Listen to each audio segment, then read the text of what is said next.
不开玩笑，美团闪购马上就到，精彩继续。下面1v1的这2位都是大家的熟面孔，马上要进行 PK 的是步惊云和张俊。经理人想要一句话跟观众朋友介绍你自己，你会用什么样的话呢？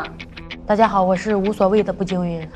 哎呀，因为我觉得好像我往年每一年比赛都非常在乎这个比赛的成绩，我慢慢就觉得我不需要向别人去证明自己。第3组无所谓啊，不姐。哎，其实刚才一推进来我就看见我笑死了，笑死谁啊？有请我笑死是哪个老师的？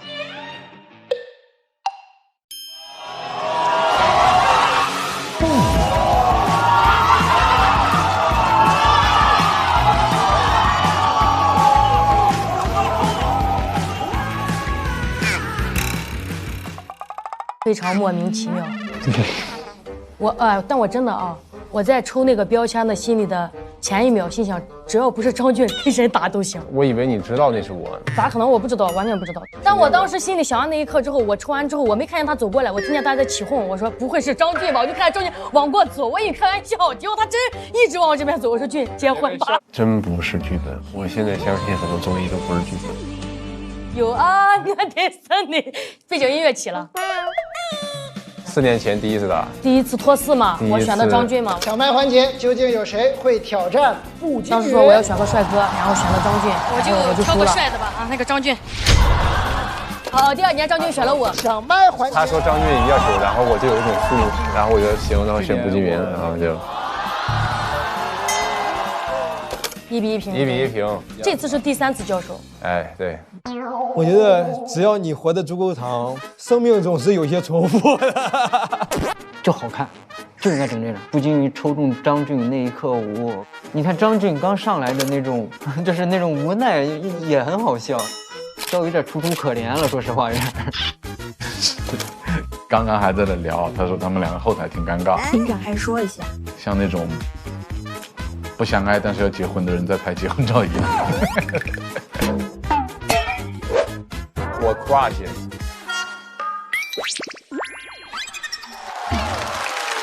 今天出场的大家太熟悉他了，又是妻子，又是妈妈，又是演员，啊，同时还是一个俱乐部的老板，事业家庭尽在掌控中。让我们来欢迎掌控一切的步惊云。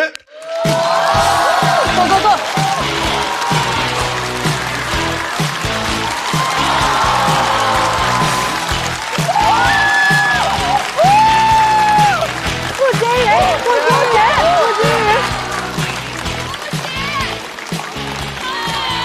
好了，谢谢大家，大家好，我是步惊云。谢谢大家啊，因为我在西安的俱乐部已经开业2年了，但我到现在还是很难说出我是老板这句话，很羞耻。我总觉得老板就不是啥好词儿，尤其在这个舞台上，脱口秀演员最爱骂的就是老板，所以山河赵月骂老板的段子我都给删了。有一次，有一个甲方来我们剧场看场地，完了之后我就很自然的上去，我说你好，我是咱喜欢脱口秀的负责人。负责人这3个字脱口而出的时候，我觉得这么叫也挺踏实的。结果对方说哦，那你负责去把老板叫过来吧。但老板这个词儿在喜剧圈已经脏了，改叫主理人了。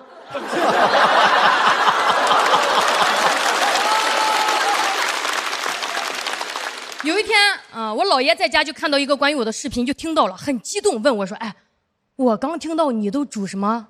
你主任了？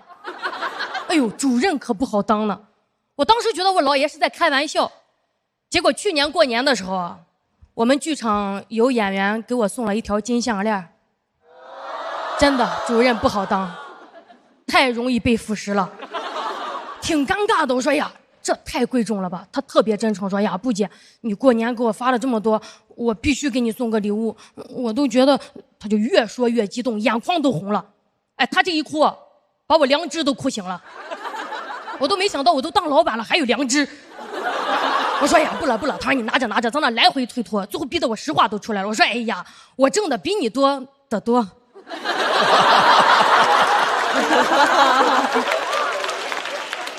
真心最扎心了，感觉我说完他都想把礼物拿回去了，但我已经收下了。回到家打开那个盒子，心情很复杂，那个项链太漂亮，不自觉的就戴上了。关键是我也不好意思拿到剧场，你当人家面戴，只能在家悄悄戴。对着镜子默默欣赏的时候，觉得自己更像个贪官了。突然想到有个贪官说过，说谁送的什么不记得，但谁没送他一清二楚。这么想，我也不是贪官，因为谁送的啥和谁没送我都记得。赶紧劝住我说，咋能这么想，以后不能再收礼了，每天回家待一会儿警示自己吧。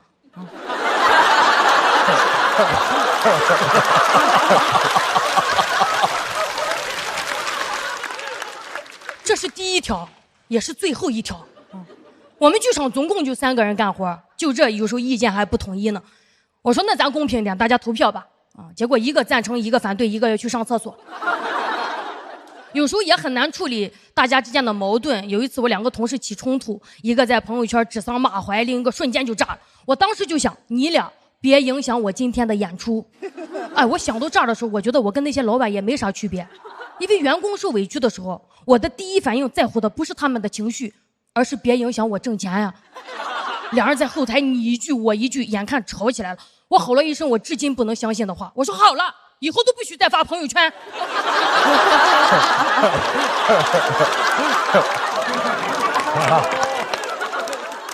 好没逻辑，好神经，好像老板说的话呀，但说出去也收不回了。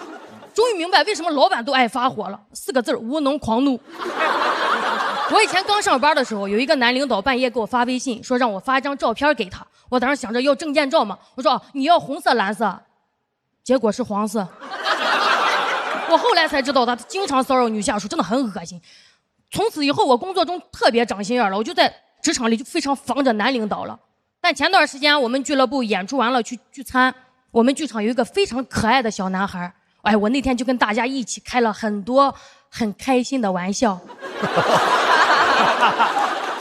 我现在回想，可能就我这么觉得，因为老板都觉得团建很开心呀。我半夜回到家，突然想到有个事还挺着急的，我就给那个男孩发微信，我说你睡了吗？对方一直显示正在输入中，但我啥都没收到。我第2天就问，人家直接就说了不姐，我昨天以为你喝多了，我有点害怕。我赶紧上去解释，我说你怕什么？解释把你当弟弟。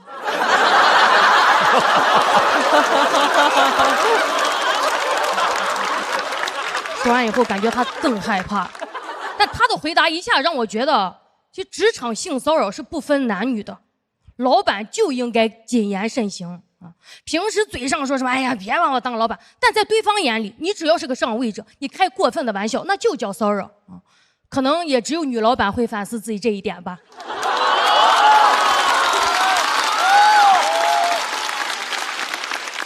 但这2年我被问的一个最多的问题就是你怎么平衡事业和家庭？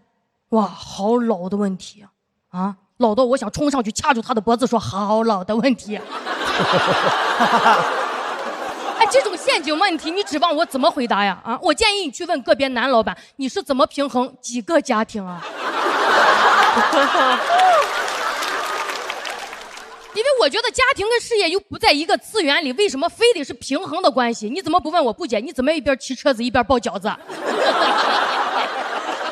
这个问题我答不了因为我这个事业没有家庭还忙不开呢。我有时候剧场人多的时候，我女儿会在门口说小心台阶，我老公帮忙拍照检票，我公公每天给我去打扫卫生，什么平不平衡的都给我加入。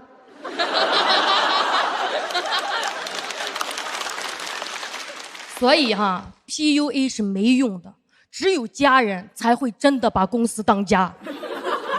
真的很烦，每个搞事的女人老要被这个问题，天天咋平衡咋平衡，是创业还是走钢丝呀？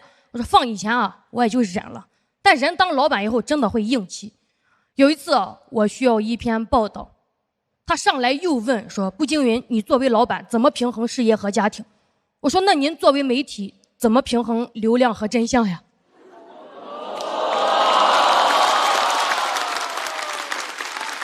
哦，什么呀？我就没有那篇报道了。那既然这个问题这么棘手，咱今天欢聚一堂就把这事儿给定了，好不好？以后不许再问了。我觉得啊，以前的女人得做选择，现在的女人关你啥事儿啊？好了，散会，我是步惊云。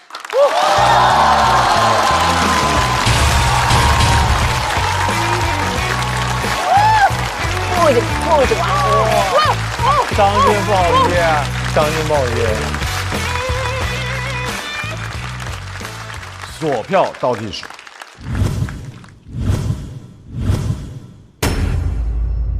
再次感谢步惊云的表演，谢谢大家，谢谢大家，谢谢。我就特别想问这个琛琛和鲁豫老师，刚才步惊云提出来的，以后不要再统一，都不要再问女性如何平衡家庭和事业的关系。其实这个问题这几年大家已经有意识知道，就你不应该问。大家为什么不去问男的？因为你明白他根本不需要，一定有人帮他在做所谓那个打引号平衡的事儿。但是关于这个问题，你想问出的那个内容，最近我得到一个很好的一个答案，是我跟一个女性嘉宾我们俩对谈的时候，她说，你千万不要要求自己两手抓两手硬。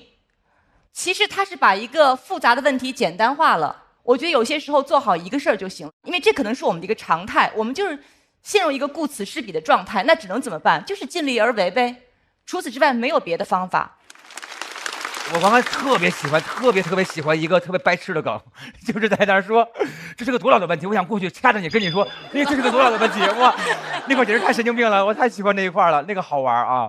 哎，本身您那个因为要经营这些嘛，而且脱口秀现在越来越好，这个感觉在一起确实得负责，对不对？首先我的感受是，我觉得得给演员一起进步，一起成长，这也是我还继续参加比赛的一个原因。我很难做到自己在家里让演员出去比赛，然后给我挣钱，我会非常难受。刚才琛琛在她自己的那段表演里面说到了，说布姐特别喜欢啊，非常喜欢，非常喜欢。对，因为我其实是从看脱口秀，然后看到布姐的那个演出，但是我在前面的那个脱口秀的时候，我没有那么强烈。我真正的成为她的粉丝是从去年开始的。对，因为我突然在去年看她的演出的时候，我突然觉得，诶，她开挂了，就是这种感受，为她开心啊！哇，谢谢李宇成老师，谢谢。值了，这辈子值了，这辈子值了。感谢步惊云在这个舞台本季带来的第一次演出，在休息区稍微等待。下一位不用多介绍了，已经在后台摩拳擦掌、跃跃欲试，掌声欢迎张俊。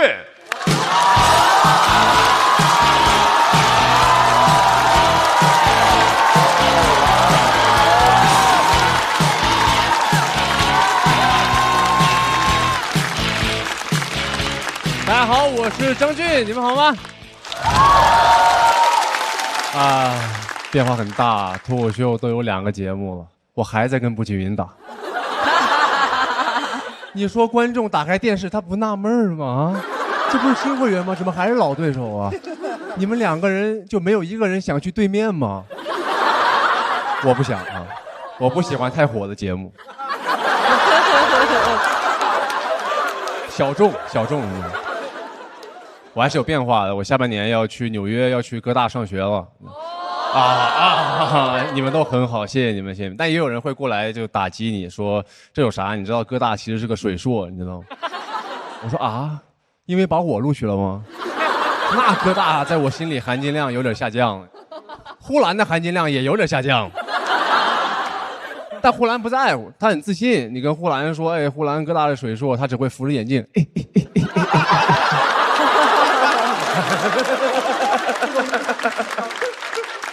他可能会说哥大是水硕，因为他毕业了。我跟呼兰就像是数学题那2人一样，他给哥大放水，我给哥大注水。我去上学的原因非常简单，因为我对这个世界很好奇，我想去看看世界，就这么简单。很多人都这样。我有一个南非的白人朋友，他问我说：“你那么想去看世界，为什么不直接飞到纽约去旅居？”我说什么？旅居这么白人的词儿？我说因为我是个中国人。我不能纯玩了。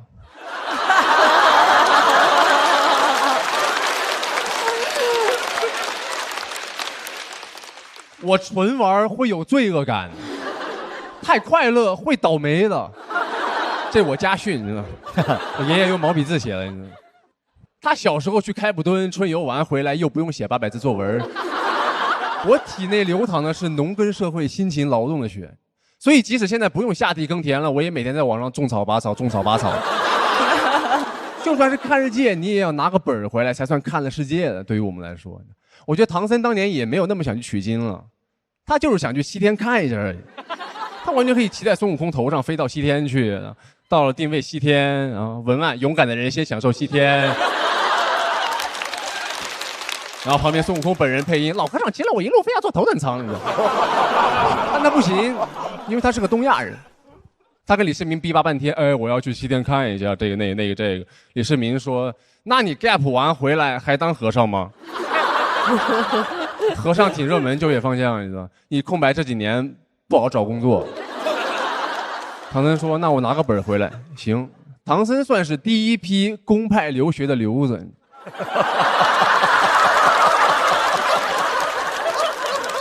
我承认这事儿，我不是一个松弛的人。别说你这样不累吗？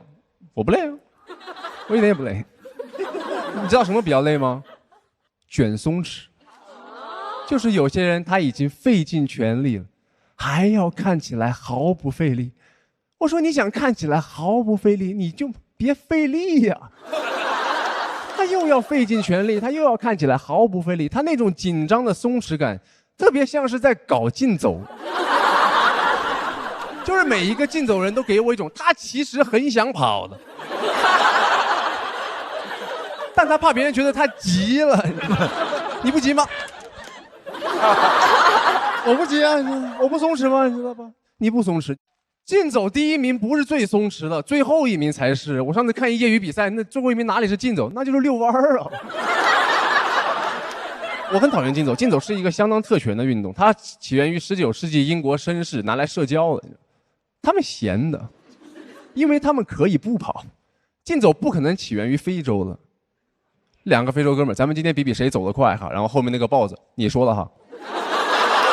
英国人用竞走来增进感情呢，因为他们跑太快听不见对方说话。Excuse me。你在非洲不跑快一点，你再也听不见对方说话了，你只能听见后面。同样道理，强调松弛也是一种特权。有些人能松弛是因为他们不用跑，就好像你不能一边享受社会紧张高效运转的同时，一边嫌弃大家不够松弛，太双标了。就好像有些发达国家一边享受超前消费和海量松弛，一边抱怨制造业流失到更努力工作的某亚洲强国一样。越南哈，越南。你不能抛开环境讲这个的，说国外老外都很松弛，国外老外，因为国外是老外的家，你让他来我家武汉。红灯还有3秒变绿，后面电动车哔哔哔哔哔哔哔哔哔。过马路的时候，车一直开到我脚边才停下的。我以为车让我，车以为我让他。接下来跟瞄准一样，我走一步他开一脚，我走一步他开一脚。最后还是有个老太太站出来，小伙子别怕哈，我扶你。我们确实有些紧张，但我们修路也很快。我去新西兰演出的时候，他们100米的路修了1年，1年啊！我家门口那条路早上出门开始修，晚上回来通地铁了。松弛不是一种美德，你不松弛不会对社会造成危害的，太松弛倒是有可能会。你的网约车司机一边开车一边玩3个手机，一个打牌，一个看剧，一个聊天，然后扭头问你可以用你手机导航吗？人是可以不松弛的，甚至我的面相就不松弛，因为我有一点地包天，我正常拍照都要绷着，我就。别人说你放松一点，我就地包天很难看起来很松弛，你知道吧？朱元璋其实是个很松弛的哥们儿。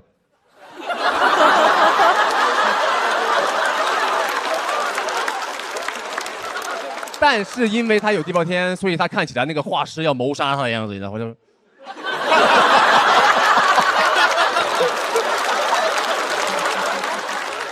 不知道为什么这个模仿我做的特别轻松，你知道吗？有些人就这样，又有天赋又努力。他很松弛，打拼了一辈子，哎，终于当皇上了，结果看起来，然后画出来那幅画，其他太监就在背后蛐蛐他，你知道啊？你看他当上皇上还这么紧张，你知道？朱元璋就是个小地方打拼上来的土皇帝，朱重八 AKA 小镇做题家。朱元璋说：“那把你们9族都杀了。”你看他急了。当松弛是一种特权的时候，它对大部分来说就已经成了一种负担了。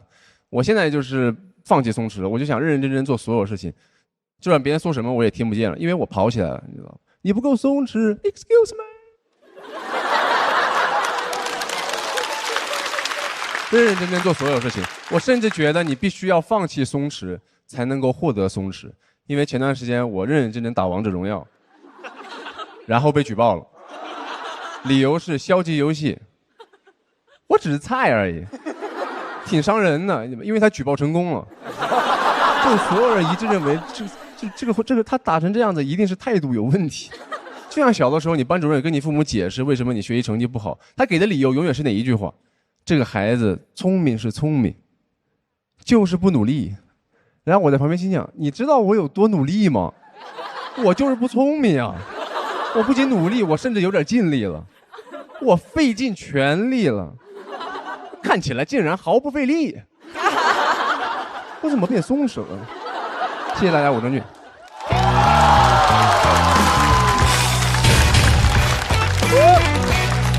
哇，太聪明了！来，张俊的锁票倒计时，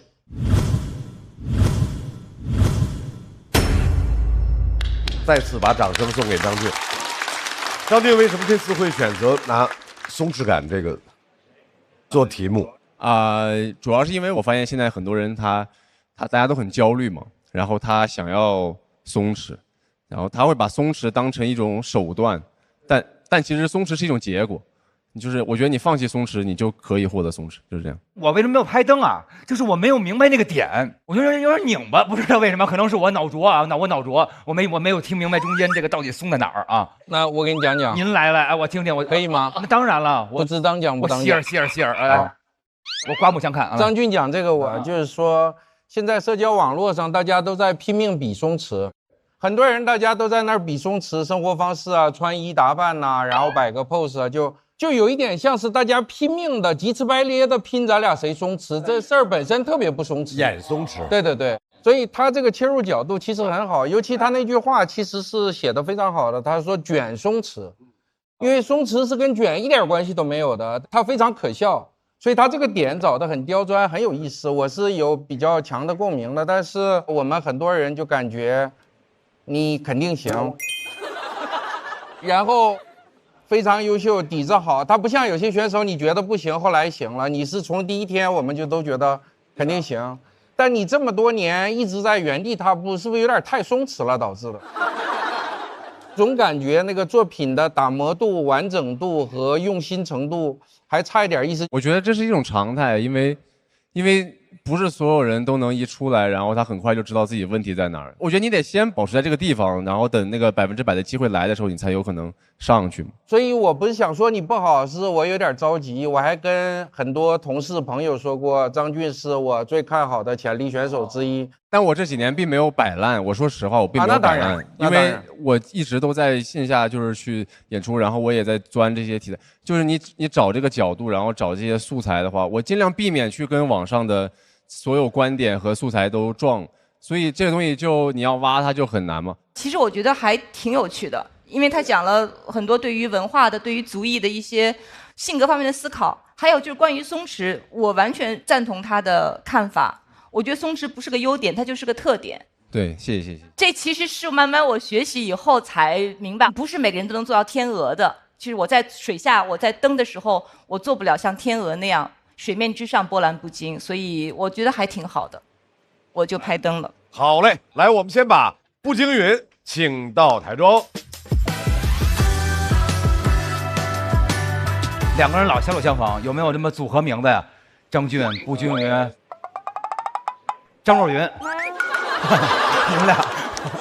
孙书恒给了个叫忍俊不惊，忍俊不惊啊！哦，还没有张若昀好，挺好的，挺好的。我们来看一下步惊云和张俊校友团的分数。步惊云30，张俊20，票数的具体情况是，请看。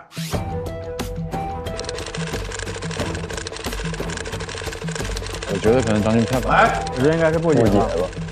可能最后就差10票左右吧。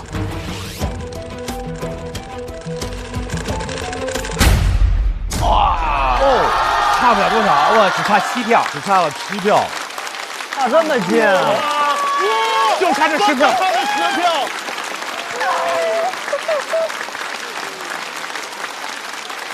步惊云221票进入到进行区。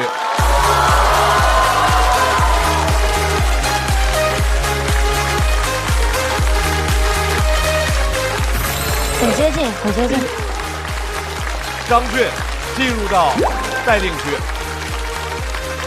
我觉得罗老师他对我的评价是中肯，他可能有点过于中肯，但这不是我的本意。说实话，这也是我能力的问题，我没有强到可以在这么多时候关注到这么多细节。但我也需要为我自己说一句话，我觉得这就是我段子里面所说的那种状态，就是当你费尽全力的时候，然后别人会觉得你压根不在乎这事。我不是一个松弛的人。接下来要 PK 的这组选手，雪冰和菜菜。菜菜雪冰。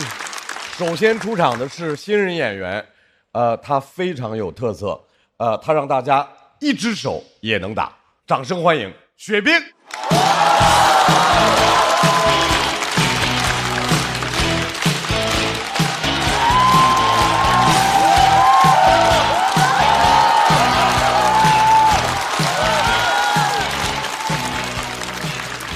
Hello， 大家好，我是雪冰。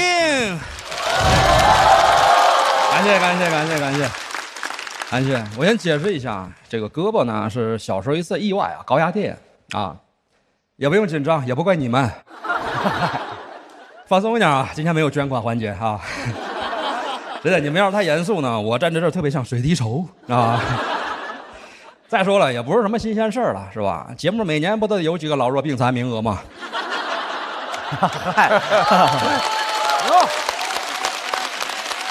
我本来计划今年是来打小家的，是吧？哎呀，今天观众真好，真热情，真的感谢你们。实话讲啊，我以前遇到观众不全是这样。我第一次上台讲脱口秀，印象特别深，真的，那天台下一个笑的都没有。我在台上讲的都快口吐白沫了，那观众看着我真是鸦雀无声，有的人眼里边还泛着泪光。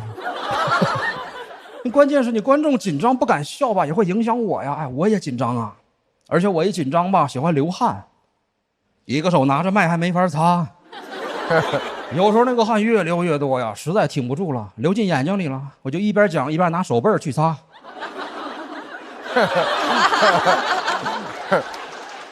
不擦还好，一擦观众更紧张了，说这小子怎么讲一半还哭上了呢？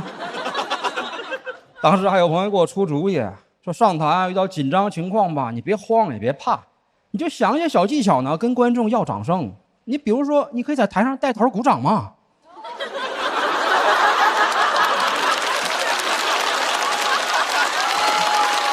我感到幸福，你就拍拍手。后来那朋友就不要了，听得出来啊，这种朋友一听就是同行，啊，这帮同行怎么说呢？有好奇心，有幽默感，没人性啊。一般人见了我吧，叫声雪冰老师，或者叫声冰哥。他们见了我，哟，来了，左撇子。我右手还没长出来呢。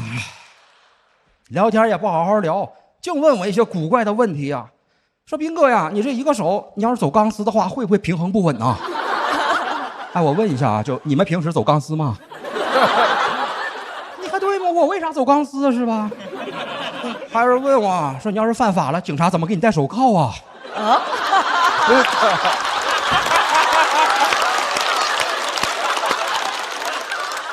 我不知道啊，我也不想知道。挺好，跟大家聊聊天啊，讲讲我这个比较特殊的经历啊。小时候淘气，经历了一场意外事故，然后失去了这个右手。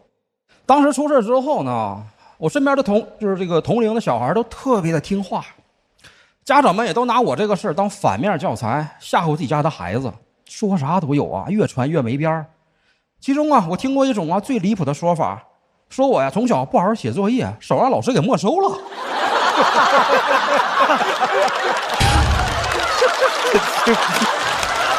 你喜欢什么？对，这完全不讲理啊！就是，其实吧，除了这个胳膊，我还有一些小毛病，我不说你们可能发现不了啊。我这两个眼睛视力不一样啊，差不少。之前体检过，左眼视力大概是5.0，右眼只有4.0。一开始以为是外伤导致的嘛，这右边其实也有外伤。后来仔细一想，明白了，那上学期间每天要做眼保健操啊。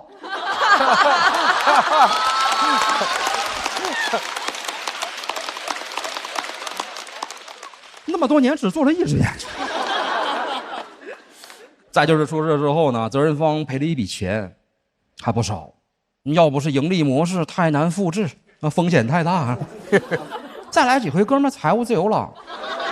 别人叫白手起家，我这叫断手致富嘛啊！但说出来你们可能未必会相信啊，当时啊赔了整整8万块钱。你看现在听着像笑话一样啊，当年不算少了。30年前啊，90年，我查过，当年的8万块钱，差不多能在上海买房啊。我爸当时每个月工资才100块钱一个月，8万块钱拿到手，相当于他一次性领了60年工资啊。拿到钱之后，我爸非常激动，说这个钱拿的不容易啊，我儿子拿命换的呀，你下半辈子全指他了，谁也不能动，到现在都没动。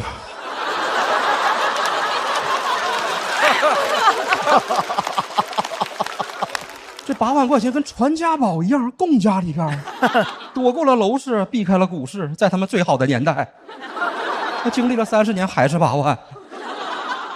我跟他聊过，问过他，想知道他咋想的。他说想留着给儿子以后娶媳妇用。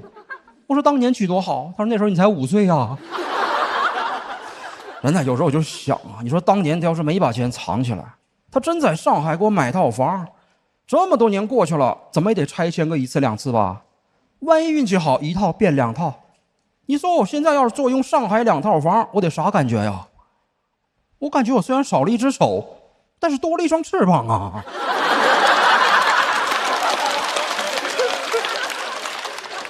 这么多年过去了，其实慢慢也能理解他了，不能怪他。当年他呀，就是觉得这个钱啊太重了，他不敢动。30多年过去了，货币虽然在贬值，但是父爱一直没有缺失啊。你要非说是谁的错吧，我觉得是通货膨胀的错。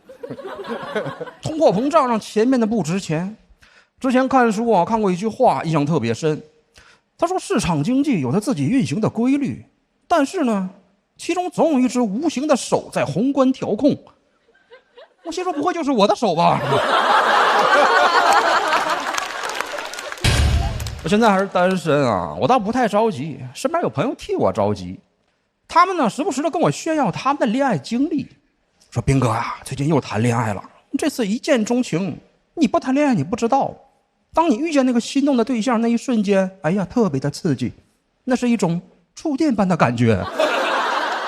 我说我知道啊，那感觉不只是刺激，还伤身体呢，是吧？之前家里还有一个做婚介的亲戚，特别热情，业务能力也强，非要帮我介绍对象。但搞得特别神秘啊，啥也不跟我讲，只说我俩特别般配。然后领来了，见面了，小姑娘真的什么都挺好，就是听不见我说话。我这才反应过来，我说啊，我说你给我介绍的这是个小龙女啊，啊，怪不得说我俩般配，哎，我是杨过呀。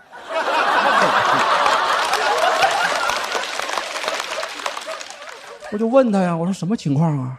他说这不挺好吗？神雕侠侣多般配呀。我说不太方便吧？那我俩在一起怎么交流啊？他说没事啊，你可以学学手语嘛。当然，最后也没有在一起啊。你毕竟这个生活不是小说。杨过就算是会绝世武功，他也没法学手语。谢谢大家，我是雪冰。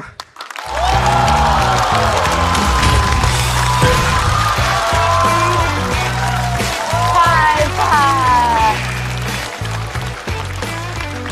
雪冰的锁票倒计时。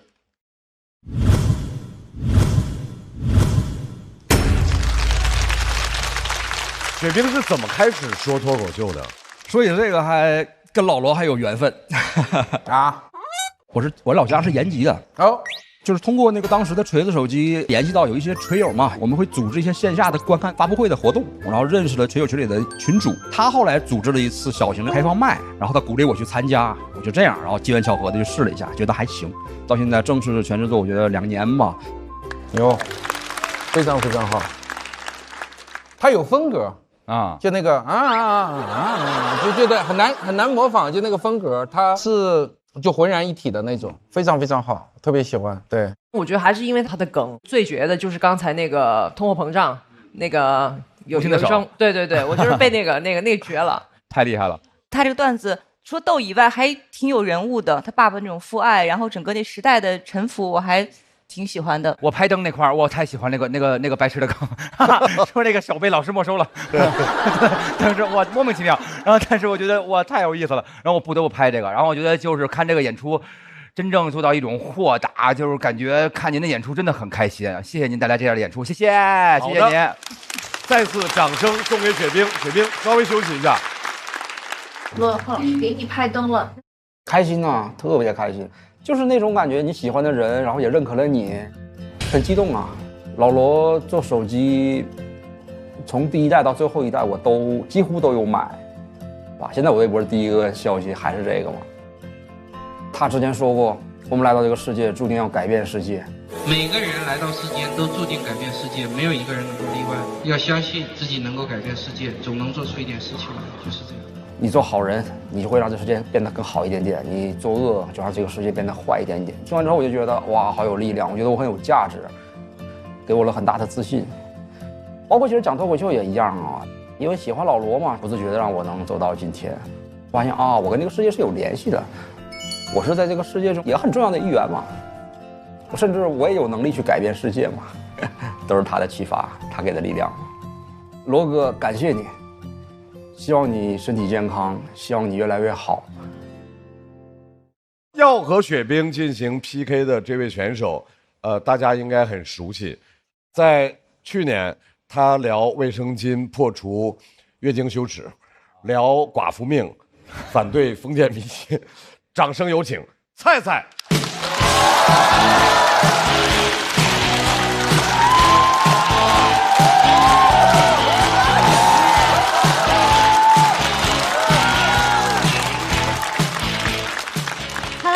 好，我是菜菜 ，Hello， 谢谢啊。前段时间回到他老家啊，去参加外公的葬礼，他活到了96岁啊。对，挺长寿的，挺长寿的。我希望我们今天在座的所有人啊，都能一起活到死。按我们老家的习俗啊，就我得买头猪来祭奠我外公。我舅舅就觉得我做脱口秀不挣钱嘛，他就选了一头最瘦的。我感觉猪也懵了，他本来以为体脂低能活久一点。其实这个猪原本不是由我来买，原本应该是由我妈来买，但是她20年前也去世了。大家可以呼吸啊，放心，我保证接下来不会再有人去世了。20年确实是很长的时间，我也确实是没事了。但我跟大家坦诚啊，就我每次在台上讲这个，我还是挺紧张的，我就害怕说得太重了，你们不笑。说得太轻松了，你们觉得我不笑，而且也害怕观众会心疼我嘛。但是今天 PK 的是雪冰哥，你们是不是也不知道我和他谁失去的更重要？但我说一下，我为什么还是要讲这个呢？因为我就发现，就是越想逃避，就越绕不过去。就比如说之前就有一个朋友，他就问我嘛，他说：“你妈不催你结婚啊？”我说：“不催啊。”确实不催嘛，然后他就跟我说：“好羡慕啊，要是我妈跟你妈一样就好了。”我当时的感觉跟你们一样，功德完了，我就赶紧跟他说：“我说别啊，不一样挺好的。”结果他说我身在福中不知福，哎，我就不知道该怎么回了。我总不可能跟他说你的福气在后头呢。有时候也不是我想逃避，是别人想替我逃避。就比如我的初中同学啊，他们就背着我开过一个班会，那个主要的内容是不允许当着我的面唱周杰伦的《听妈妈的话》，唱一次要罚2块钱当班费，也不知道为什么不直接给我。周杰伦也不知道，他因为2块钱在我们班被封杀了。其实我知道同学们是善意的，但有时候太小心翼翼了，我反而会被这种善意给绑架到。就比如说我最害怕的就是中午食堂吃饭嘛，然后学校的广播突然开始放听妈妈的话，一放同学们都不吃了，开始偷瞄我也不敢吃了，怕他们觉得我该流泪的时候流口水。关键这首歌吧，它也不是固定的时间放，有时候肉都夹到嘴边了，它放了，我就把肉也放了，真的觉得很委屈。能不能先放首别的？能不能给我一首歌的时间？有次菜太辣了嘛，然后就辣到擤鼻涕，音乐响起来了，旁边的同学就默默给我递了张纸，节哀啊，别哭了。我想说，杰伦啊，别唱了。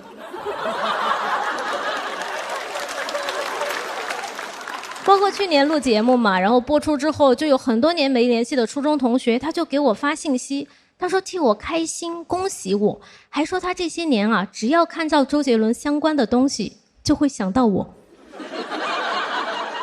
还特别小心翼翼地问我，他说：“哎呀，那你录节目的时候看到那个何广智？”周杰伦最伟大的燕姐，他那么像周杰伦，你会想妈妈吗？这也太绕了。我不会啊，我只想赢。包括之前在另一个俱乐部讲这个段子嘛，然后我下台之后，那个俱乐部的主理人他就过来跟我说，他说他感觉有点心疼。我说那你心疼的话，给我涨点演出费。到了月底发钱的时候啊，我发现他确实是更心疼钱。但我知道今天的观众肯定不一样啊，你们肯定比他真诚。如果你们心疼我，可以给我投票。你们应该发现了，就我现在已经不会被善意绑架了，因为我会绑架善意，而且我甚至还学会了绑架恶意。因为我去年讲卫生巾的段子嘛，然后播出之后就有键盘侠给我发私信骂我，他就说你讲这么低俗的东西博眼球，你妈没教你啊。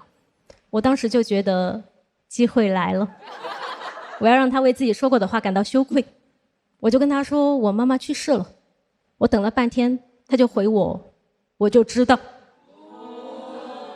对，很没有心对吧？但是我也没有回他了。但我去年上坟的时候就把这个事儿给我妈说了一下，还给他烧了这个键盘侠的 ID。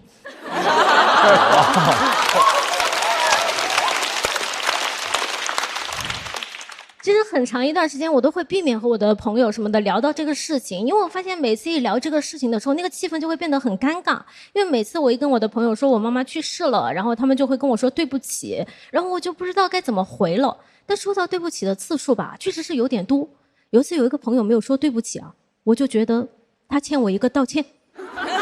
后面我就实在很好奇嘛，我就问他，我说怎么别人都说对不起，就你不说啊？然后他回我，又不是我干的。哇，他好不是人啊，他是个脱口秀演员，他是 Echo。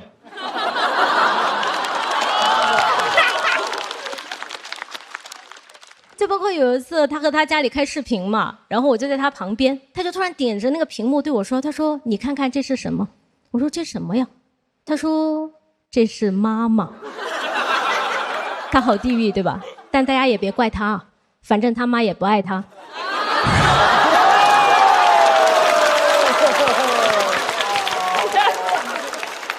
但其实是这样的，我觉得如果你同情一个人，他就只能是感激你，但是我觉得其实可以相互攻击，它是比感激更加亲密的关系。我也特意查过了，像我这样的人格特质呢，它就属于是 INTJ。但其实我最近一直在想啊，就如果聊死亡会让大家这么不舒服，就我可以感受到大家还是挺紧张的。然后我就在想说，我为什么还要讲呢？然后我就想到了我妈妈，因为她就是一个特别喜欢开玩笑的人嘛。我小学的时候特别不会写作文，然后有一次她就非常认真、非常严肃的跟我说，她说我教你写。她说写作文最重要的就是抒情，你就这么写啊，蓝天真他娘的蓝啊，白云真他娘的白。我当时觉得就是我是个小学生嘛，写作文对我来说是全世界最严肃的事情。但是他没有想教我一点什么，他就是单纯的想搞笑一下。然后我就想说，那我今天站在这里，我是不是也可以不表达什么？我就是想像我妈一样搞笑一下，给我妈尽个孝。好，谢谢大家，讲到这里，祝大家开心。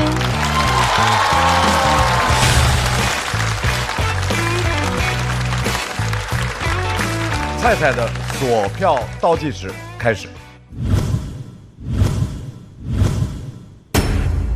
再次把掌声送给菜菜。耶！提到妈妈的时候，是不是朋友有点不太敢说哈？大家只是不太知道怎么处理这个情绪，然后就会绕过去，对不对？对。一说到妈妈不敢说，就说嘛嘛，就是这样，给两个香吻啊，得嘞。我觉得就是这个感觉，我要给这个的啊，是这样的。其实我妈妈给我讲过这个事儿，就是我爸去世之后，我妈就2、3个月就调整的还可以了。我们在一个小镇上长大嘛，然后只要一出去马路上就能碰到认识人，只要碰到认识人，对方就一脸悲伤的过来，抓着他的手抱着他说：“哎呦，你没事吧？”啊，这个事儿是他那个时期真正的压力，所以我刚才听的时候非常有共鸣。我会感觉中间有2到3次特别好啊，谢谢。但是有几处搞的感觉还是稍微有点沉重，以至于大家觉得很巧妙，想笑，然后又差一点什么不是特别放得开要笑，所以一犹豫就没有拍。其实我比较好奇的就是你在选择这些题材的时候，你是出于一个什么样的考虑啊，或者是？其实我自己本身没有想太多的，因为我觉得站在这个舞台上，你就只能讲自己想讲的东西。然后我可能因为我生活中其实是一个挺怂的人，然后我就觉得既然都到这个舞台了，都拿了这个话筒，我就可以讲一些平时不太敢讲的话题。谢谢。他没有直接讲失去妈妈之后整个心情的变化，而是从旁边人周围的反应来聊。他就突然点着那个屏幕对我说：“他说这是妈妈。”我很开心可以成为他的段子里的一部分，因为据我所知，没有任何人把我写进他们的段子，所以我觉得能把自己的朋友、家人写进自己的段子里面，应该算是我们喜剧人的一份语言的情书吧。对，我们也请雪冰回到舞台。雪冰满票，菜菜10票。在投票结束之后，我们看一下得票数是来了。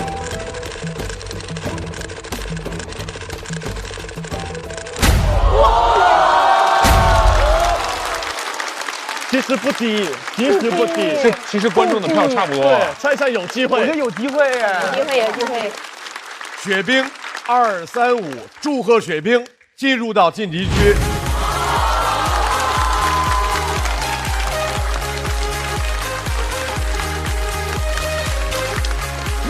菜菜要在待定区继续等待。接下来要进行 PK 的2位 ，Seven 和大鹅，马上要出场的他，首先白天要上班当牛做马，晚上还要去讲段子，而且还去养老院帮助别人。是的啊，真棒！掌声有请非常会上班的 Seven。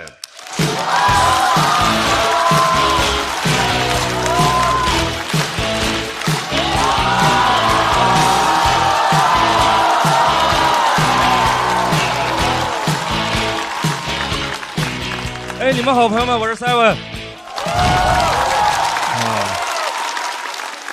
今年还在坚持工作，去年边上班边跑去上了节目，副业被发现了，现在在公司失去了自己的真名，我领导现在叫我赛文。去年上了班之后回公司真的很担心，很怕我领导生气，因为怕他觉得我这个不务正业什么的，但是很快就发现自己多虑了。让中年男人开心太容易了，我在节目上给我领导要了个张绍刚老师的签名，我领导特别高兴，但那天更开心的是绍刚老师。邵老师，你俩想抛了他的。我要开灯了啊！我要开灯了！我要开灯了！当我说出那句“张老师，我能要你个签名吗”的时候，张老师的神情似乎想要确认一下。我问的是张雨绮还是大张伟？你们可以看一下，是我去年为数不多的镜头，在第4集上34分22秒那个。张老师那天发现是他自己之后都没有跟我说行，他跟我说的是谢谢。分享一下我自己最近生活里的烦恼。我讨厌人工智能。我不是凭空讨厌，我有立场。我是计算机硕士，我的专业方向是人工智能和机器学习。水硕。我最近经常会在午休时间接到人工智能打来的骚扰电话，感觉自己被自己学的知识背刺，真的很怀念以前还是人打骚扰电话的时候。那个时候起码我骂他，他能听见。现在就算人工智能能听见，一个 AI 我能怎么骂他？我都没法问候他的家人，对吧？我总不去骂人工智能之父吧？等下次 AI 给我打电话，我说我去你大爷，艾伦图灵。就是这样，现在诈骗电话都开始能用人工智能了。我姥姥前段时间接到了一个诈骗电话，很吓人。电话那边是我的声音，说姥姥你好，我是外孙子，我银行卡被冻结了，你给我转点钱吧。我听了之后很怕我姥姥被骗，我姥姥89岁了，但是我姥姥跟我说你放心，我一下就给她识破了。我说姥儿你是怎么识破的？我姥说因为你没有这么有礼貌。我姥姥就是如此清醒。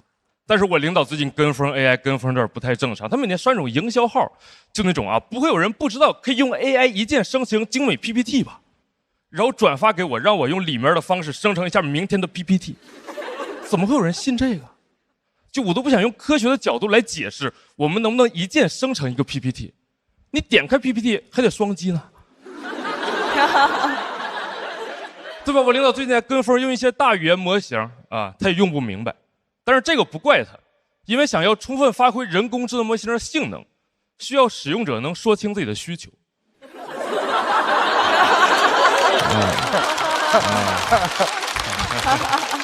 这是我们领导的短板。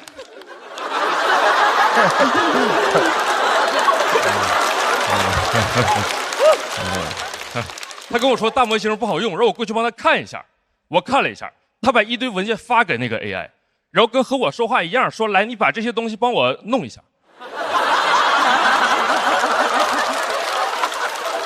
他就是这样，我叫他 this 代替型领导，因为他的指令一般就是把这个东西弄成那个样子。人工智能他说不会了，说我很愿意帮助您，但是您没有提出需求，您能说一下需要我做些什么吗？我领导把那个深度思考给点开，说你再好好想一想。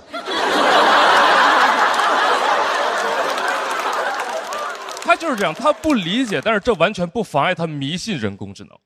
他最近就给我提出了一个新的需求，跟我说网上的人工智能不好用。你是学计算机的，你给我们公司弄一个自己的人工智能。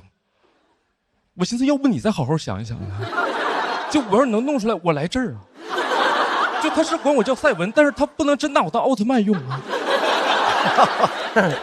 对吧？但是上班吧，我只能哄他，我只能把网上那种开源的免费的模型套一个壳子接一个接口接到我们公司，但是受限于我本人的智力水平和那个电脑的性能，接下来的模型特别的笨。就笨到什么程度？我问他阿姆斯特丹的旅游攻略，他跟我说阿姆斯特朗曾经登月。我第一次看见一个大语言模型耳背。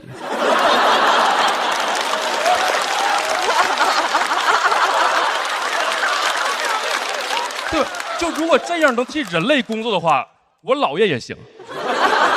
人类都不需要对他进行背调他那个耳朵20多年前就已经背调了。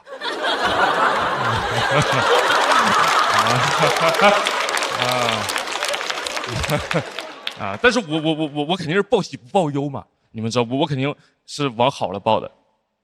他相信了，他真的以为我们有一个很厉害的人工智能模型，他以为我们走起来了，他以为我们可以，他现在已经开始因此压缩我任务的 deadline 了。他之前让我干3天的活，跟我说现在有 AI 了，你把它1天干完吧。他就是这样。他不懂，但是他只要有一丝理由就可以用来 push 你的工作，他挺坏的。幸好我也不是什么好人其实那个3天的活我1天能干完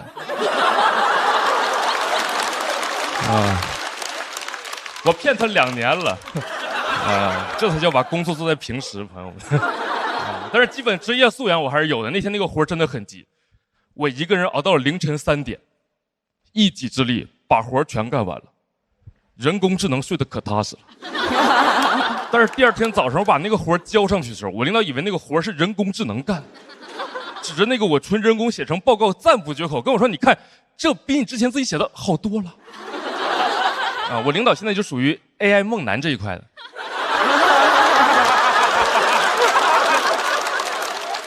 就人工做的活他不喜欢啊，人工智能做的就喜欢。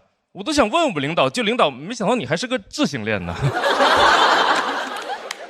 现在跟风 AI 的人真的挺多的，我真的觉得现在有点没意思。今年的风口是人工智能，前几年是区块链，是 VR， 是元宇宙，每一个风口都要干。各种风口词语同时出现的时候，我领导来我工位找我，我都不知道他要干啥，我都得问他，领导是哪阵风把您给吹来了？我真的不建议大家什么风都跟。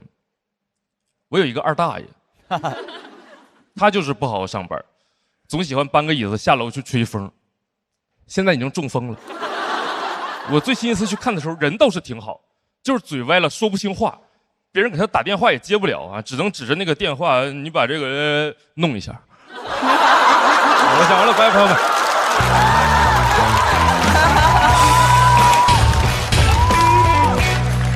锁票通道开始。再次掌声送给 Seven。哇 ，Seven 我太喜欢了，因为 Seven 从去年演的时候，我就觉得这么好的演员，后来走早了哈。然后离开这个舞台，就重点是在于他那个笑话就感觉钻你，就是那个钻到你这儿的时候，你就感觉大家就开始笑。他不是那有好多就有爆笑的地方，但是有很多那种慢慢的钻你，然后你就越琢磨这个话越损，然后就那个点就特别好玩啊。而且本身真的在做这个 AI 啊，真的是真的。哦，那拿这写不可能拿这写笑话什么之类的吧？我试过啊，我每次写不出稿的时候，我都会很虔诚的请问他，我会加上礼貌的用词。我说你好，那个能帮我写一个我段子的铺垫是这样的，现在我在这个地方缺一个梗，你能告诉我吗？然后他也没告诉过我，但是我每次都会问他，因为就是我其实觉得对创作有的帮助是他可能会说一些废话，但是你一个人写稿子的时候，你好像在跟谁交流。哦，有点心酸呢啊，透露出来没什么朋友，可能是没事，应该的，要不怎么写稿了。然后那个重点是在于，就是我今天看见李宇春老师啊，摇头摇的最来劲的一次，就是刚才你说在耳背的时候啊，人力都不需要对他进行背调啊，他那个耳朵20多年前就已经背调了。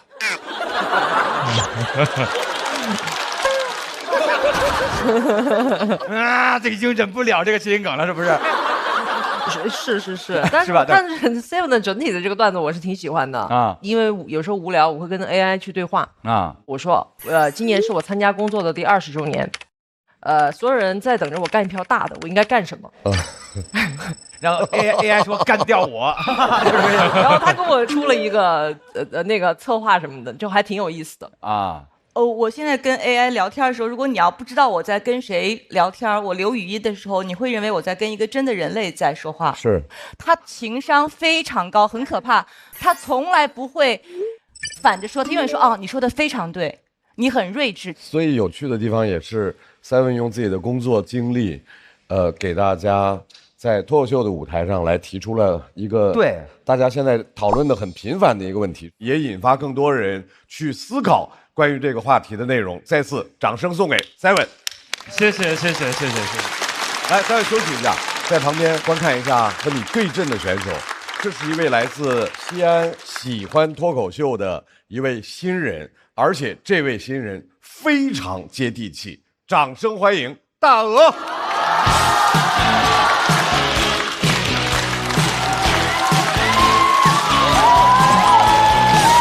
来除了他那个橘子。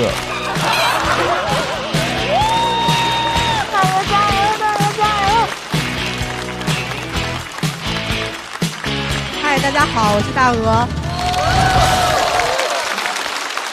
我是一个农学生，介绍一下我自己，就是农民的孩子，终于考上了研究生。开始研究怎么当个农民。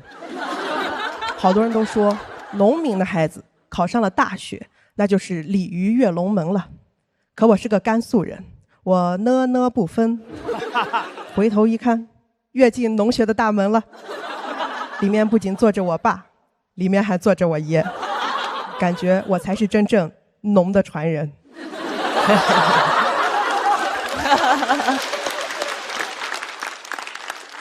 很多营销号都说某某明星为了追星，把自己追进了娱乐圈。我的偶像袁隆平，我现在也把自己追进了农学圈。我的偶像研究粮食，我研究瓜果蔬菜。我往这儿一站，谁能有我更懂饭圈？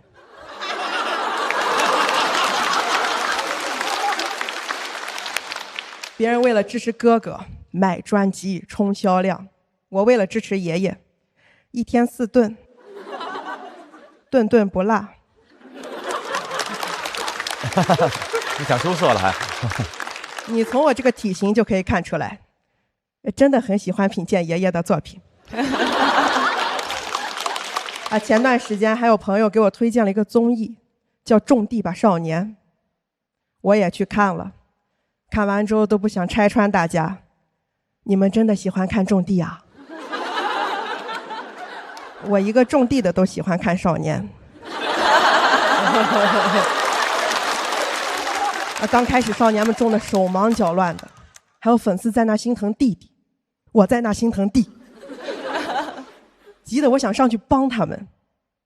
到时候这节目直接改名就叫我来吧少年。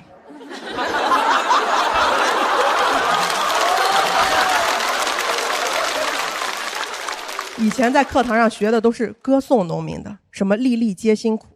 出了教室，听到的都是你不好好读书，以后只能回家种地。农民好矛盾呀。我们家门上有块匾，上面写着3个字：耕读地，意思是我家是一边耕作一边读书的人家。矛盾在我家挺对立统一的。小时候想好好种地，读书走出去看看世界，现在想走出去读书，也看了看世界，想帮农民更轻松的种地。谢谢大家，我是大鹅。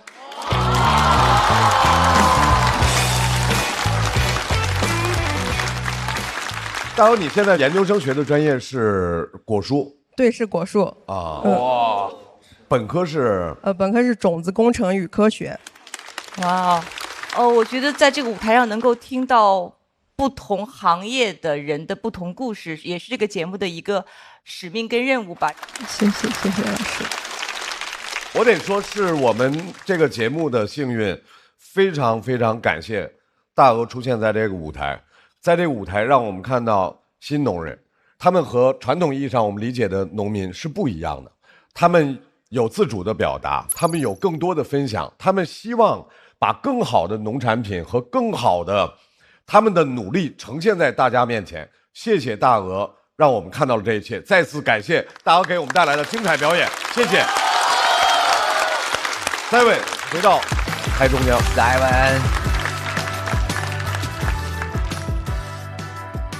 来看一下场上观众给出来的票数是。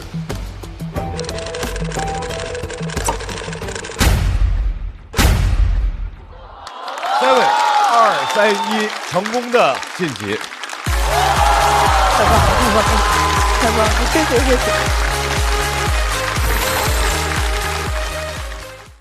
马上要对战的是小雪和漫才兄弟。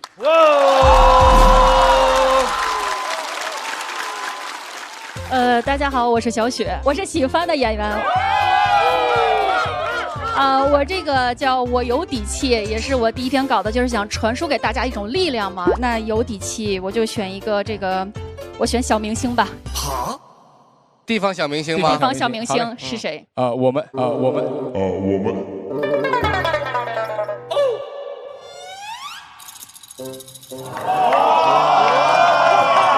我们也配对成功了啊！我们逃离了1v1v 的这个残忍的环境。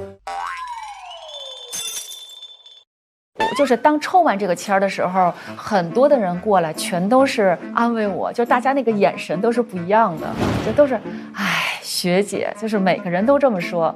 接下来说的话都是学姐没事儿，学姐没事儿。我说怎么没事儿啊？他说就是你演完这轮就没你什么事儿了。因为地方的小明星嘛。对啊，没想到他们这么谦卑，是吧？没想到这么谦卑，是这种小明星，是全中国的小明星。是我觉得所有人中唯一知道我必输但我不丢人的人，我觉得。不丢人。这屋里没有上班的吧？他们不行，常态高。小雪姐最不怕小孩了，小雪姐家里2个小孩，小雪姐打的就是小孩，整吧那就。首先出场的这位呢，他一方面要处理一地鸡毛的事情，然后做妻子做母亲；另外一方面更重要的是，他又希望做能够享受生活的、快乐追逐自我的那个自己。掌声欢迎小雪。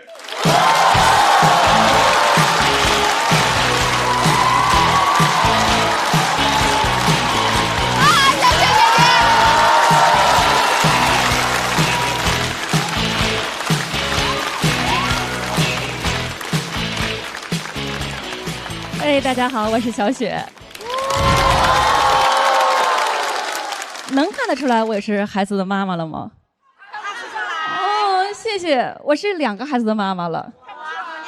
人可以愚蠢2次，但是没有想到很快就愚蠢了第3次。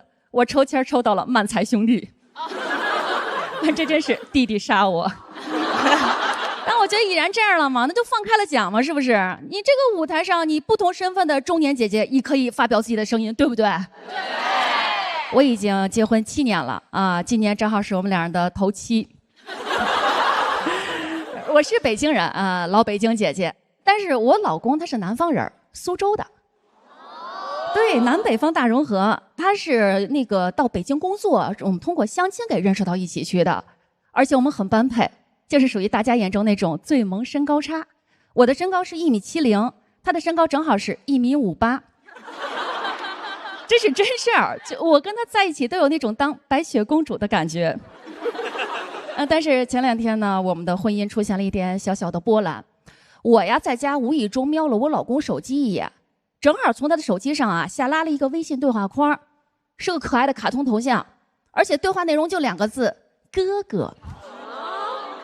就你们这个姐夫，50多岁的老男人了，都快秃头了，什么哥哥，玉帝哥哥啊！但是我们这么多年的感情呢，还是非常的稳定啊，就是一直保持着那种分房睡啊，因为我带着2个孩子嘛，但是不影响我们在客厅见面呢，能简单的打个招呼。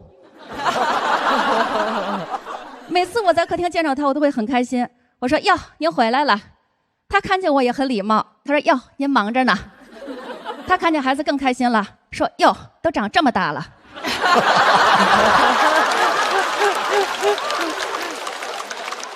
你说现在突然冒出一个女的叫他哥哥，也可能说明人这女人呢对我老公就是真心的那种不忌口。但瞎猜啊，也未必是女的。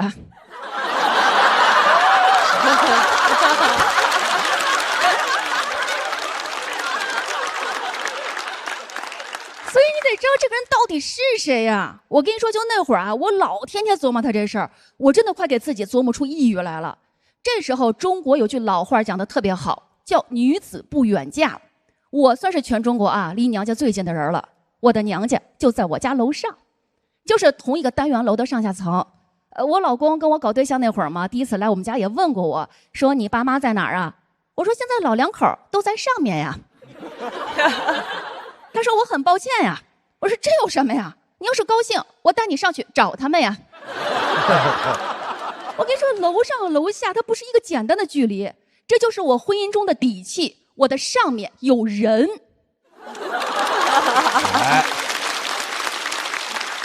我直接上去找我爸妈去了，我就跟他说，我说我想看我老公手机。我妈都没问原因，一看自己姑娘委屈了，我妈当时就说孩子呀，你知道他的开机密码吗？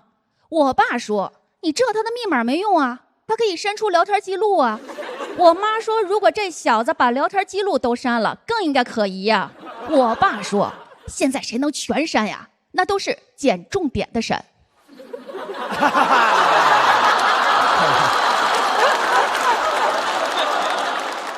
我妈说：“孩子，你先下去，妈处理点家事儿。”我说：“我现在最大的问题就是什么呀？我老公老攥着手机，我没有机会下手啊。”我妈说：“孩子，你没有找对时机，夜里2点半，2点半是这个人睡觉最死的时候，那会儿他的手机你随便看。”我说：“我这太吓人了，是不是？你想3更半夜的在一黑屋子里，我静静站在一个人边上，假如我老公突然睁眼了看见我，你说我说什么？我怎么说？我说晚安，马卡巴卡。”就在我最无助的时候，我爸妈的一句话真的让我体会到什么叫做家人。他们就说孩子，要不然我们陪你吧。就这句陪伴，真的就是我最强大的后盾。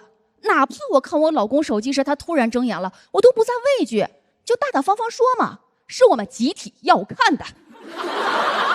我妈有给我规划接下来的细节。我妈说：“孩子呀，你就正常睡觉，你的手机呢上个夜里2点半的闹铃，我跟你爸呢也下来。”我说：“咱仨一块站他边上，这是要守灵。”我妈说：“就算你老公突然睁眼了，你也有借口啊，你就说爸妈来了。”我说：“这个点你们来干嘛呀？饿了要拿他的手机点点外卖。”但是其实合计的时候担心挺多啊，顾虑也挺多。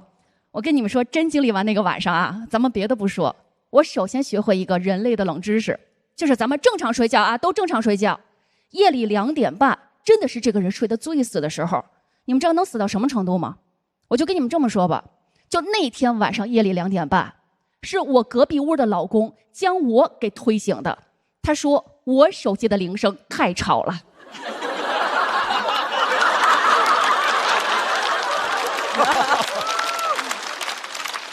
接下来我老公的话让我更加踏实了。他说：“你爸妈来了。”我说：“哈哈，这个点儿他们大概是饿了吧。”就这样午夜丑时，我们一家4口团圆了。我们围坐在一起，默不作声。我老公都小声的问我，他说：“在你们北方这一天是不是有什么习俗啊？”我们更加沉默了。我老公都慌了，他问我爸，他说：“爸呀，有什么我们能帮到你们的吗？”我爸说：“你睡吧，你睡了就能帮到我们了。”我老公在我们3个人的死亡凝视下僵硬走回他的屋子。其实他关上房门那一刻，其实我有点后悔了。我就跟我爸妈说，我说其实咱没必要非偷偷摸摸看人手机，对不对？刚才这么多人也在，完全就可以直接大大方方的弄死他。我妈说：“孩子不行啊，这个小区都是监控啊。”我爸补充道：“有那么几个道是可以避开监控的。”爸爸为什么这么懂？但是父母关心则乱啊！我跟你说，我这个人还是比较理性的，而且我也憋不住了。第2天我就直接问他了。我老公承认了，那个真的是个女的，但人家是个卖保险的，人身意外险啊，人身意外险。我老公没兴趣都删了，但是经历完那个晚上啊，他又给加回来了。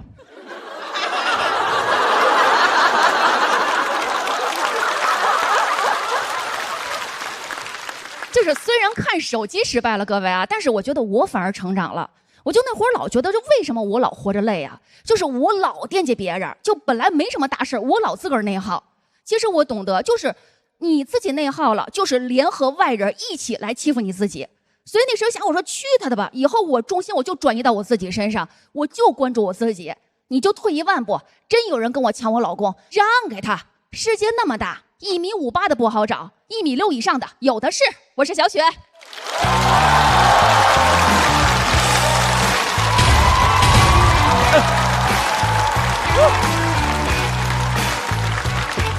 来，各位，锁票倒计时。